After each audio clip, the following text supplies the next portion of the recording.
Welcome to Kannan info Tamil. நம்ம இன்னைக்கு என்ன டாபிக் பார்க்க போறோம் அப்படின்னா, சமீபத்துல டிஆர்டிஓ நிறுவனம் இந்தியா டெவலப் செய்து வரும் 3 ஹைப்பர்சானிக் மிசைல் குறித்து சில முக்கியமான புகைப்படங்களை வெளியிட்டிருக்காங்க. டிஆர்டிஓ வெளியிட்ட புகைப்படங்கள் தற்போது மிகப்பெரிய பேசுபொருளா மாறி இருக்கு. இந்தியா என்ன மாதிரியான ஹைப்பர்சானிக் மிசைல்களை டெவலப் செய்து வந்துகிட்டு இருக்காங்க, இந்தியா டெவலப் செய்யும் ஹைப்பர்சானிக் மிசைலோட செயல்திறன் மற்றும் சிறப்பு அம்சங்கள் என்ன, ஹைப்பர்சானிக் மிசைல்னா என்ன, ஹைப்பர்சானிக் மிசைல்களை உருவாக்குறதுல எதற்காக உலக நாடுகள் போட்டி போட்டு வந்துகிட்டு இருக்காங்க, வரும் கால யுத்த களங்கள்ல ஹைப்பர்சானிக் மிசைல்கள் எப்படி பயன்படுத்தப்பட உள்ளது, இந்தியா ஹைப்பர்சானிக் மிசைல் டெவலப்மெண்ட்ல எந்த நிலையில இருக்காங்க அப்படிங்கிறது குறித்து நம்ம டீடைலா இந்த வீடியோல பார்க்கலாம். தற்போது உலகத்துல ஹைப்பர்சானிக் மிசைல் டெக்னாலஜில முன்னிலையில இருப்பது ரஷ்யா மற்றும் சீனா தான். இரு நாடுகளும் ஹைப்பர்சானிக் மிசைல்களை வெற்றிகரமா டெவலப் செய்து தங்கள் படையில் இணைக்க ஆரம்பிச்சிட்டாங்க. அமெரிக்கா கூட ஹைப்பர்சானிக் மிசைல் டெவலப்மெண்ட்ல இன்னும் பின்தங்கிய நிலையில தான் இருக்காங்க. அமெரிக்கா தங்கள் படையில ஒரு ஹைப்பர்சானிக் மிசைல இன்னும் இணைக்கல.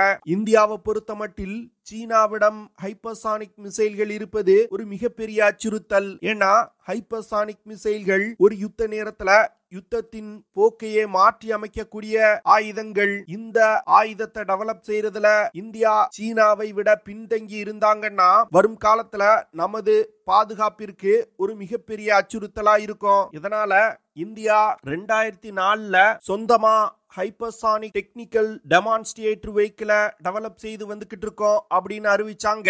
2020ல ஹைப்பர்சானிக் டெக்னிக்கல் டெமான்ஸ்ட்ரேட்டர் வெஹிக்கிள்ல ஒரு ஸ்கிராம்ஜெட் இன்ஜினை வெற்றிகரமா சோதனை செஞ்சாங்க.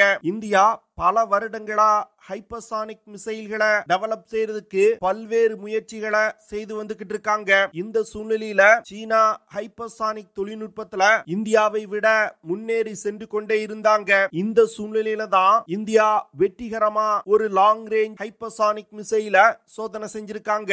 அதுவும் சீனா தன்னுடைய GDF 600 அப்படிங்கிற ஒரு புதிய ஹைப்பர்சானிக் மிசைல அறிமுகம் செய்த ஓரிரு நாட்கள்ல இந்தியா இந்த சோதனையை செஞ்சிருக்காங்க. இந்தியாவுடைய லாங் ரேஞ்ச் ஹைப்பர்சானிக் மிசைல்னால 1500 கிலோமீட்டர் தூரத்துல உள்ள இலக்குகளை மிக துல்லியமா தாக்க முடியும். இந்தியா சோதித்த லாங் ரேஞ்ச் ஹைப்பர்சானிக் மிசைல்னால ஒலியின் வேகத்தை விட 8 மடங்கு வேகமா சென்று இலக்கை தாக்க முடியும். இந்தியா சோதித்த ஹைப்பர்சானிக் மிசைல டிஆர்டிஓ ஒரு ஹைபிரிட் ஹைப்பர்சானிக் மிசைல் அப்படின்னு சொல்றாங்க. அதாவது K4 மிசைல பூஸ்டரா பயன்படுத்தி ஒரு குறிப்பிட்ட தூரம் வரைக்கும் டிராவல் செய்து சூப்பர்சானிக் வேகத்தை எட்டியவுடன் மிசைல்ல இருந்து ஹைப்பர்சானிக் மிசைல் பிரிந்து இலக்கை நோக்கி பயணித்து சென்று தாக்குதல் நடத்தும். இந்த மிசைல டிஆர்டிஓ ஹைபிரிட் ஹைப்பர்சானிக் மிசைல் அப்படின்னு சொல்றாங்க. பிரத்யேகமா இந்த மிசைல்கள் எதிரிகளோட விமானம் தாங்கி போர்க்கப்பல்கள் மற்றும் கடலில் இருந்து தரையில் உள்ள இலக்குகளை தாக்குவதற்காக இந்தியா டெவலப் செஞ்சிருக்காங்க. இதனால இந்திய கடற்படையோட தாக்கும் திறன் மிகப்பெரிய அளவில் அதிகரிச்சிருக்கு. இந்தியா இந்த ஹைப்பர்சானிக் ஆன்டிஷிப் மிசைல இந்தியா டெவலப் செய்யறதுக்கு முக்கியமான காரணம், சமீப காலங்கள்ல சீனா தன்னுடைய கடற்படைய மிகப்பெரிய அளவுல விரிவுபடுத்தி வந்துகிட்டு இருக்காங்க. வரும் காலத்துல இந்திய கடல் எல்லைக்குள் சீன போர்க்கப்பல்கள் அத்துமீறி நுழைவதற்கு வாய்ப்பு இருக்கு. அப்பொழுது சீன கடற்படைய அச்சுறுத்தணும்னா இந்தியாவுக்கு இது போன்ற லாங் ரேஞ்ச் ஆன்டிஷிப் ஹைப்பர்சானிக் மிசைல்கள் தேவை. இந்த சோதனைக்கு பிறகு சமீபத்துல டிஆர்டிஓ நிறுவனம் இந்தியா டெவலப் செய்து வரும் 3 விதமான ஹைப்பர்சானிக் மிசைல்களோட விண்ட் டனல் மாடலோட புகைப்படத்தை வெளியிட்டிருக்காங்க. இதுல இருந்து இந்தியா 3 விதமான ஹைப்பர்சானிக் மிசைல்களை டெவலப் செய்து வருவது தற்போது தெரிய வந்திருக்கு. இது நாள் வரைக்கும் இந்தியா தன்னுடைய ஹைப்பர்சானிக் மிசைல் டெவலப்மெண்ட்டை ரொம்ப ரகசியமா வச்சிருப்பாங்க. ஆனா தற்போது டெவலப் செய்து வரும் 3 ஹைப்பர்சானிக் மிசைல்களோட விண்ட் டனல் மாடலோட புகைப்படங்களை வெளியிட்டு டிஆர்டிஓ பரபரப்பை ஏற்படுத்தி இருக்காங்க. அதாவது டிஆர்டிஓ 3 விதமான ஹைப்பர்சானிக் மிசைல்களோட புகைப்படங்களை வெளியிட்டு இருக்காங்க. அதுல முதல் புகைப்படம் காமன் ஹைப்பர்சானிக் கிளைட் பாடி அப்படிங்கிற ஒரு ஹைப்பர்சானிக் வெப்பன். இந்த காமன் ஹைப்பர்சானிக் கிளைட் பாடி ஒலியின் வேகத்தை விட 5 மடங்கு வேகமா ஹைப்பர்சானிக் வேகத்துல பறந்து சென்று இலக்குகளை தாக்கும் வகையில வடிவமைக்கப்பட்டிருக்கு. இந்த காமன் ஹைப்பர்சானிக் கிளைட் பாடி பல்வேறு விதமான பிளாட்ஃபார்ம்ஸ்ல இருந்து லான்ச் செய்யும் வகையில டெவலப் செய்யப்பட்டிருக்கு. அதாவது பாலிஸ்டிக் மிசைல்களை பயன்படுத்தியும் இந்த காமன் ஹைப்பர்சானிக் கிளைட் பாடிய லான்ச் செய்ய முடியும். இந்த காமன் ஹைப்பர்சானிக் கிளைட் பாடிய இது போன்ற பல்வேறு விதமான பிளாட்ஃபார்ம்ஸ்ல இருந்து லான்ச் செய்ய முடியறதுனால இந்தியாவுக்கு அஃபென்சிவ் மற்றும் டிஃபென்சிவ் ஆப்ஷனா இந்த ஆயுதம் இருக்கு. இந்த காமன் ஹைப்பர்சானிக் கிளைட் பாடி அதிவேகமா ஹைப்பர்சானிக் வேகத்துல வெவ்வேறு திசைகள்ல பறந்து சென்று இலக்கை தாக்கும். இதனால எதிரிகளோட மிசைல் டிஃபென்ஸ் சிஸ்டத்தினால இந்த காமன் ஹைப்பர்சானிக் கிளைட் பாடிய இன்டர்செப்ட் செய்ய முடியாது. இந்த விஷயம் இந்தியாவுக்கு ஒரு யுத்த நேரத்துல மிகப்பெரிய அட்வான்டேஜ் கொடுக்கும். இரண்டாவதா DRDO வெளியிட்டிருக்க புகைப்படத்துல ADAH அப்படிங்கிற ஆன்டி ஹைப்பர்சானிக் இன்டர்செப்டார் மிசைல் புகைப்படம் இருக்கு. அதாவது இந்த ஆயுதம் எதிரிகளால் நமது மீது ஏவப்படும் ஹைப்பர்சானிக் மிசைல்களை இடைமறித்து தாக்கி அழிப்பதற்காக டெவலப் செய்யப்பட்டு வருது. இந்த ஆன்டி ஹைப்பர்சானிக் இன்டர்செப்டார் மிசைல் இன்னும் ஓரிரு வருடங்கள்ல இந்தியாவுடைய பாலிஸ்டிக் மிசைல் டிஃபென்ஸ் சிஸ்டத்துல இணைக்க போறாங்க. இதன் மூலமா எதிரிகளால் ஏவப்படும் ஹைப்பர்சானிக் மிசைல்களை கூட பாலிஸ்டிக் மிசைல் டிஃபென்ஸ் சிஸ்டத்தினால இன்டர்செப்ட் செய்ய முடியும். இந்த ஆன்டி ஹைப்பர்சானிக் இன்டர்செப்டார் மிசைல்களை பாலிஸ்டிக் மிசைல் டிஃபென்ஸ் சிஸ்டத்தோட மூன்றாவது பேஸ்ல இணைக்க திட்டமிட்டிருக்காங்க.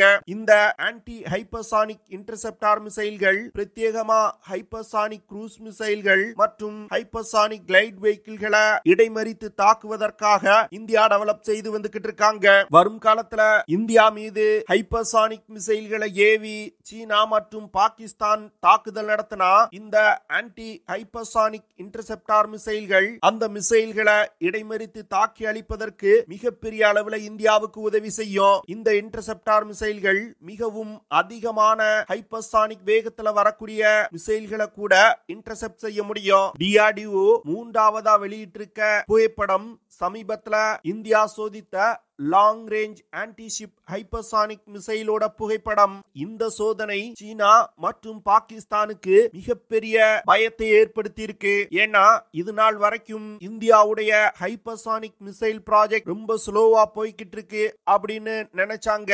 ஆனா தற்போது இந்தியாவுடைய ஹைப்பர்சானிக் மிசைல் ப்ராஜெக்ட் வேகம் எடுக்க ஆரம்பித்தவுடன் நமது எதிரிகள் பயப்பட ஆரம்பிச்சிருக்காங்க.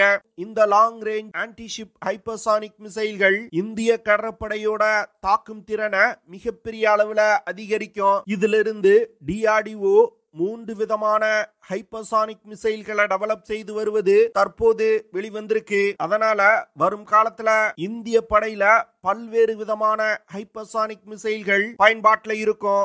இன்னும் கூடிய விரைவில் HSTDV அப்படிங்கிற ஹைப்பர்சானிக் டெக்னிக்கல் டெமான்ஸ்ட்ரேட்டர் வெஹிக்கிளையும் இந்தியா சோதிக்க இருப்பதா தற்போது செய்திகள் வெளிவர ஆரம்பிச்சிருக்கு. இந்த ஹைப்பர்சானிக் டெக்னிக்கல் டெமான்ஸ்ட்ரேட்டர் வெஹிக்கிள்கள் ஹைப்பர்சானிக் க்ரூஸ் மிசைல்களை உருவாக்குறதுல இந்தியாவுக்கு மிகப்பெரிய அளவுல உதவி செய்யும். தற்போது நடந்து வரும் உக்ரைன் ரஷ்யா போர்ல ரஷ்யா ஜிர்கான், கின்சல் போன்ற ஹைப்பர்சானிக் மிசைல்களை பயன்படுத்தி தாக்குதல்களை நடத்தி இருக்காங்க. இந்த தாக்குதலை அமெரிக்காவுடைய எந்த ஒரு ஏர் டிஃபென்ஸ் சிஸ்டத்தினாலையும் தடுக்க முடியல. இதனால வரும் காலத்துல ஹைப்பர்சானிக் மிசைல்கள் பெருமளவுல யுத்த களங்கள்ல பயன்படுத்தப்படும். சில வருடங்களுக்கு முன்னாடி சீனா ஹைப்பர்சானிக் மிசைல சோதனை செய்த போது ரஷ்யா மற்றும் அமெரிக்கா சீனாவுடைய ஹைப்பர்சானிக் மிசைல் டெக்னாலஜி வளர்ச்சியை கண்டு அதிர்ச்சி அடைஞ்சாங்க. தற்போது இந்தியாவுடைய ஹைப்பர்சானிக் மிசைல் சோதனையும் சீனாவுக்கு அப்படி ஒரு அதிர்ச்சியை தான் கொடுத்திருக்கு. பாகிஸ்தானை பொறுத்தமட்டில்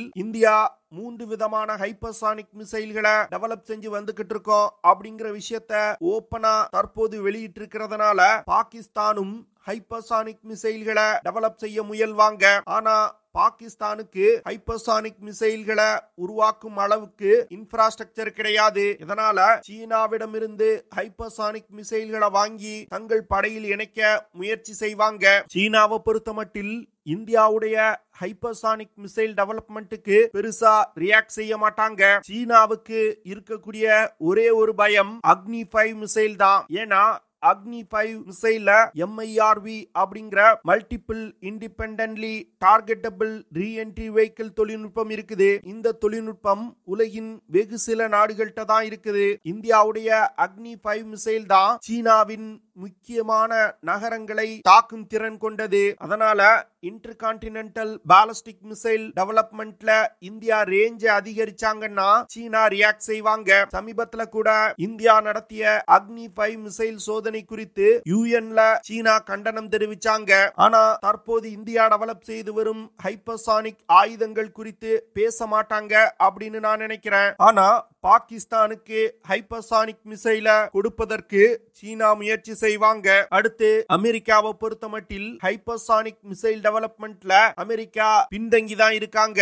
இந்தியா நடத்திய ஹைப்பர்சானிக் மிசைல் சோதனைக்கு பிறகு தன்னுடைய ஹைப்பர்சானிக் மிசைல் ப்ராஜெக்டுகளை அமெரிக்கா வேகப்படுத்தி இருப்பதா தற்போது செய்திகள் வெளிவர ஆரம்பிச்சிருக்கு.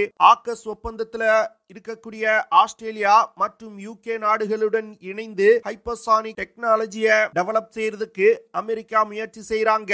சமீபத்துல கூட அமெரிக்கா ஒரு ஹைப்பர்சானிக் மிசைல சோதனை செஞ்சாங்க. என்ன பொறுத்தமட்டில் அடுத்த 5 வருடங்கள்ல இந்தியா இன்னும் அதிகமான ஹைப்பர்சானிக் மிசைல்களை சோதனை செய்வாங்க அப்படின்னு நான் நினைக்கிறேன். ஏன்னா இது நாள் வரைக்கும் இந்தியா என்ன மாதிரியான ஹைப்பர்சானிக் மிசைல்களை டெவலப் செய்யறாங்க அப்படிங்கிற விஷயத்த இந்தியா வெளியிட்டது கிடையாது. ஆனா தற்போது இந்தியா வெளியிடுறாங்கன்னா இந்தியாவுடைய ஹைப்பர்சானிக் மிசைல் டெக்னாலஜி நல்ல ஒரு மெச்சூரான நிலைக்கு வந்துட்டு இதன் காரணமாக தான் இந்தியா தன்னுடைய ஹைப்பர்சானிக் மிசைல் ப்ராஜெக்ட் குறித்து சில விஷயங்களை வெளியிடுறாங்க.